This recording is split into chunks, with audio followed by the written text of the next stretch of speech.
Esmeralda and the Phobius as well as the Roger. That is why I think this is a genius pick coming out from RRQ. I like it. I like it so far. GX Squad finally finishes off their own draft with the Kagura this time round. RRQ ready to rumble, break down these compositions. What are we expecting to see here, LaFell? Okay, right now, unfortunately, GX, they need to scale a lot. On the side lanes, maybe they can do well. However, again, laning against a Clint is never fun. And with the side of RRQ, I would say that their win condition is very easy. From the side of GX, they kind of have to push the boundaries. They have to play a little bit uncomfortable in order to actually get some kind of gain and then snowball from it. Maybe the others will be uncomfortable. One thing I know for sure is that they're comfortable with this Kagura pick. They have picked it before during the Arabia Major, and what I really love about that is the execute on the Kagura. All right, and then they used it before. It didn't work in their favor because I guess, again, the jitters. Let's not judge GX on their first game, but maybe judge them in this second game that they have. Maybe Yato will show us something else. In fact, he goes for the flame shot.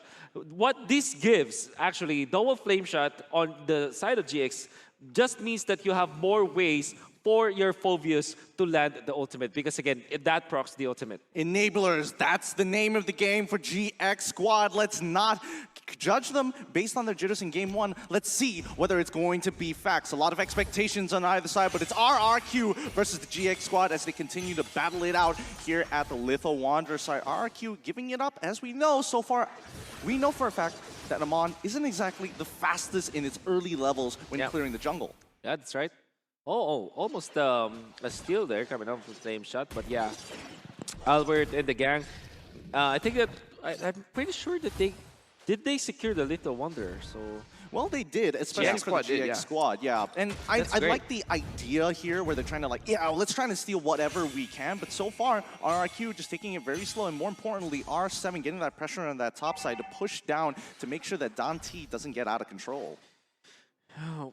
I want to ask LaFell here what his opinion of the Explain Joe. That has been a thing of the past. Is this still a good thing? I love it because, again, it has an assassin potential. And Amuni going down first blood. Sorry, Gideon, late to the pass. No worries, no worries. That first blood brought to you by Razor here. It gives a good, I think it gives a good idea. But yes, talk us through this EXP Cho. Yeah. Okay, so the Cho, being in the XP lane gives him a lot of opportunities. So actually, just stay in his lane, go to the back line, and take down the Roger. And also, it has a secondary win condition of a split push. I mean, you say that right now, but even he's already being taken out. That split push and that single solo kill potential alone. Whoo, you don't see that too often, especially when he is taking the concussive strike. That is what we call the classic go-to ways to win a MOBA. You know what they say when you know how to win a MOBA game? Have stunts. Yep, and Skylar is going to feel it because GX Squad want to get revenge. Top side may be yours, but bottom side is ours. Yeah, wonderful take. But yeah, the chainsaw coming up from RRQ HOSHI, courtesy, of course, of R7. The thing with the Phobius is that if he doesn't have the ultimate, he's just gonna walk, and he's not walking really quickly. And with R7 just chain stunning him up, especially with the Way of the Dragon, eventually gets the stun from Hylos, and then the Farsa, you know that even the tankiest of tanks will melt with 8 second stun, for example. I mean, if you chain it well together, it goes really, really nicely. We're pulling up the items as GX Squad wants to make the rotation here, but hold on. R7 as well as Clay, making sure they can open this up a little more. Yeah, right now looking at the items, this Cho is really looking like he is favoring the tanky build, tanky position, and his is getting targeted. Yep. See again. Oh, he's getting punished really, really hard stuns, here. Man. I mean, it's a clean dive. There's nothing much they can really do about the situation, especially since Matilda's so far away, but maybe they're going to continue to contest later on here. But so far, RRQ is doing a really good job making sure they're catching GX Squad off of their timing so far. And yes, there we go. Clay finding an opportunity with the yin-yang overturn as Vin wants to get on top of him, draws the line in the sand, and there we go. The glorious pathway to allow Albert to secure the kill. One shot to as Dante wants to go back in. Lycan Pounce already on top of Albert. He needs to breathe as Skylar has joined the fight. That's not going to be a 5v3 they want to get involved in. Amazing plays coming out from RRQ HOSHI once again, activating their glorious pathway. It's a big ticket ultimate they can get from Rome Hylos. we predicted that this will be an Explain Hideouts and the Cho will be the roam, which also makes a lot of sense. But in this case, RRQ HOSHI, they felt that R7 wants to play the Cho.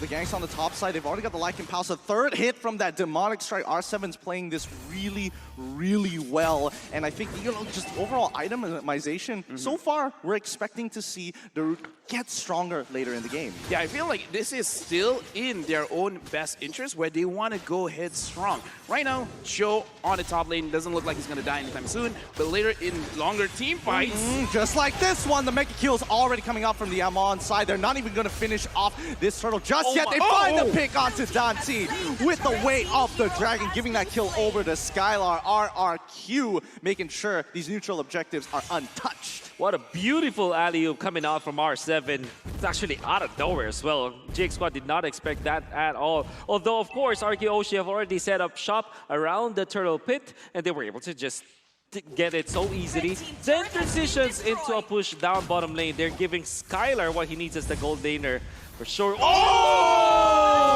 The snipe, they trade 1 for 1, but now Umani, oh no, he's trying to get out. Amuni takes it, has to take the L. Albert is making sure he is all across this map, and now the invasion coming. Dante pulling away from Bugbear. R7 for a flank, and Daru can't really do too much. If he goes in, he's going to get attacked mid lane, now getting heavily pressured by RRQ. Oh, what a great snipe in there coming out from Yato. He's not as comfortable before, but with this replay, maybe we can see it, Phil.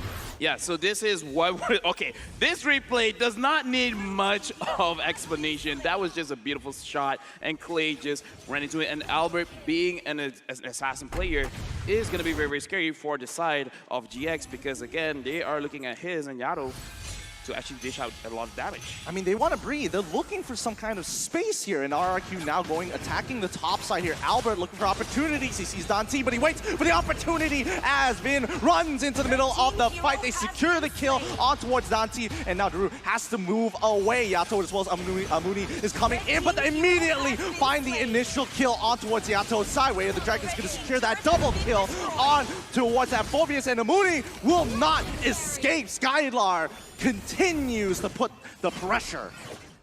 My God, Albert, quietly there. It's already at 8-0-3.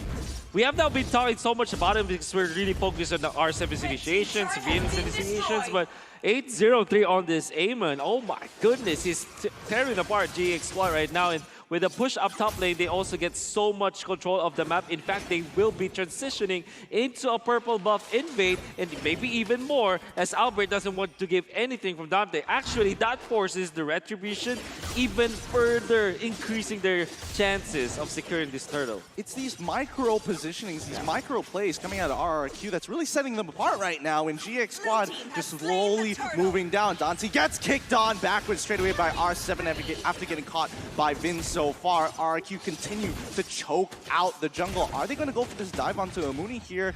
Don't know just yet, but Yato only taking 50% of his HP. That's very close to getting one shot. I feel like Albert just wanted to test the waters, like, what if I use my ult here? Will it hurt? And it hurt. Right now, on the side of RRQ HOSHI, they're very tanky in the front, and I don't think GX Squad can take down anyone from the front, so I don't think anyone can take down Albert right now. 8-0-4. I feel like that 0 is going to stay. Oh, that 0 is going to stay for a while so far. I mean, we're looking at the items as well. One item for the side of GX Squad, and you can see that RRQ HOSHI, they're getting so far ahead here as Albert looking for any kind of position to punish the GX Squad. Look at this R7. I'm really surprised. His items look like as if he is the roamer, going for the casual Molten Essence into the Dominance Eyes, into another defensive item, which is the Immortality. It kind of, but he's still got 3-0-3, so I wonder where his damage comes from. Oh my! Yo, he disappeared. He took one hit of the Feathered Airstrike instantly, and Albert throws his ult to one-shot Hiss. My goodness, Glorious Pathway is already put down as the Demonic Force coming on top of Skylar, but he gets locked down completely by Vin here. Even the Flame Shot will not be able to save it. Unfortunately for Amuni, he used the Guiding Wind earlier. That's one inhibitor, and it's going to be a second one uncontested for a while. Shot down coming in from Yato on top of Skylar. It gets gets the trade, but so far for RRQ, this is clinical, this is aggression, and they find his one-shot him again! Give the man a triple kill as Amuni falls to his knees. The King of Kings still stand on top here. GX Squad holding on to a sliver of life. Albert, can I call him the eraser at this point? He erased the members of GX Squad just so quickly, and that's the idea for the AAMON. One underrated fact about the AAMON is that if there's a small AoE, for example, when two enemies are literally on top of each other, the damage output from the ultimate actually transfers as well. It's like the AoE of the Selena trap, right? It's very small, but you still distribute the damage evenly. I mean, you don't distribute it, you deal as much damage as the original one. So you see that when GX Squad are grouping up together, which normally happens when you go for the guiding wind play, they just get erased. Yeah, I mean, that's why AAMON is Gushin's brother. You can see the similarities when it comes down to these blades. The AoE can actually work in their favor here, as R7 now looking for a potential engage, doesn't get it just yet. Glorious Pathway as they push into the last inhibitor here. GX Squad, they're so far behind in terms of gold, 13k gold differential. And 13-0 and 5 for Albert. 13-0.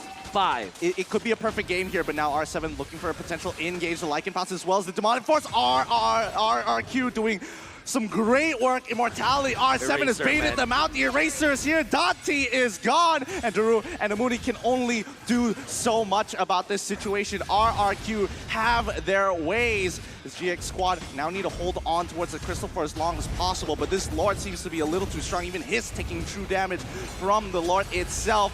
This is going to be a GG. Well played coming in from RRQ Hoshi, completely outclassing GX Squad. Right now, looking at RRQ, the fact that they win is not surprising. But how fast they win and how clean they win in terms of how they play just now. We've been talking about seminars. This is a true school